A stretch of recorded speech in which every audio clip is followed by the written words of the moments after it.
Garments শ্রমিকরা বাংলাদেশের দ্বিতীয় বৃহত্তম বৈদেশিক মুদ্রা অর্জনকারী খাত, সেই গার্মেন্টস শ্রমিকদেরকে আজকে মানুষ মনে করা হয় না। যদি আজকে রানা প্লাজা হত্যাযজ্ঞের জন্য দায়ী, তাজরিন হত্যাযজ্ঞের জন্য দায়ী, এ যাবৎকালে ভবন ধসে আগুনে পড়ে শ্রমিক হত্যার জন্য দায়ী মালিক এবং সংশ্লিষ্টদের গ্রেফতার করে দৃষ্টান্তমূলক শাস্তি দেওয়া হতো, তাহলে এই আগুন লাগার ঘটনা আবার ঘটত না। প্রিয় বন্ধুরা, কথা বলতে চাই না, আপনারা জানেন এই সরকার ক্ষমতায় এসে তারা বলেছে, আপনারা জানেন 1 বছরের বেশি এই সরকার ক্ষমতায়।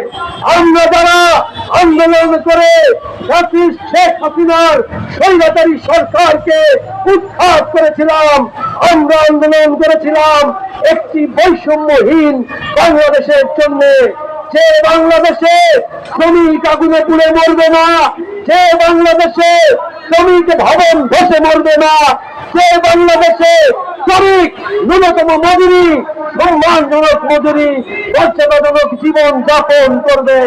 কিন্তু আমরা দেখলাম যে যায় লঙ্কায় সেই হয় রাবণ।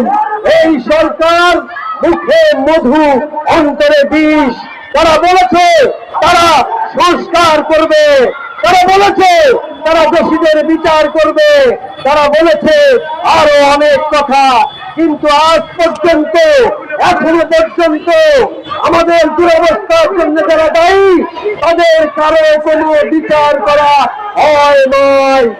এখনো পর্যন্ত কোনো কার্যকর সংস্কার করা হয় নাই। আমরা দেখছি উল্টো 71-এ যারা আমাদের দেশের স্বাধীনতার বিরোধী ছিল, 71-এ যারা আমাদের মা বোনদের পাশবিক নির্যাতন করে নির্মমভাবে হত্যা করেছে, 71-এ যারা আমাদের বুদ্ধিজীবীদের হত্যা করেছে, সেই ঘাতক জামাত শিবিরকে আজকে পুনর্বাসিত করা হয়েছে। আজকে অন্তর্ভুক্তিমূলক সরকারের নামে জামাত শিবির সহ এদেশে যে দক্ষিণপন্থী সাম্প্রদায়িক মৌলবাদী গোষ্ঠী যারা ধর্ম নিয়ে রাজনীতি করে, ধর্ম নিয়ে ব্যবসা করে, তাদেরকে আজকে পুনর্বাসিত করা হয়েছে। তাদের জয় জয়কার আসছে সারা বাংলাদেশে। আমরা শ্রমিকেরা কেন এর বিরুদ্ধে বলছি? আমরা বলছি সাম্প্রদায়িকতা হচ্ছে গণতন্ত্রের শত্রু।